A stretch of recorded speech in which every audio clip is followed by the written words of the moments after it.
আসসালামু আলাইকুম। আমি চিংড়ি মাছের বড়া বানাবো বা বড়া বা পেঁয়াজও। এই চিংড়ি মাছ এখানে বেটে রেখেছি। এই যে চিংড়ি মাছটা এখানে বেটে রেখেছি, আর ধনিয়া পাতা, কাঁচামরিচ, পেঁয়াজ রেখেছি।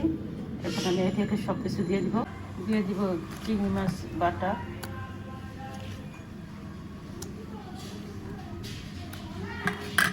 পেঁয়াজ, কাঁচামরিচ সবগুলো দিয়ে দিব। সব লবণ দিয়ে দিব, একটু আদা রসুন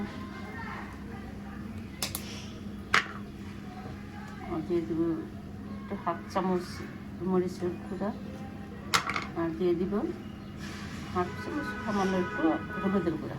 বাস অনেক সুন্দর করে মেখে নিব। মাখা হয়েছে সুন্দর মতন। এখন আমি চুলায় ভাজতে চলে যাবো। তেল দিয়েছি, এখন সুন্দর করে ভেজে নিব। এই যে পেঁয়াজুর আকারে ভেজে নিতে পারি। এবার সব কটা ভেজে তাওয়াটা ঘুরিয়ে আমি দিলাম, অনেক একটা করে উল্টিয়ে ভেজে নেব। পা খুলে আর এভাবে ভেজে নেব, নাহলে ভেঙে যাবে। একটু মোটামুটি একটা খুলে ভেজে নেব, উল্টিয়ে নেব। খুব সুন্দর ভাজা হয়ে গেছে। আমি এটা নামিয়ে ফেলবো। কালারটা কত সুন্দর আসছে। হয়ে গেল আমার চিংড়ি মাছের পেঁয়াজু।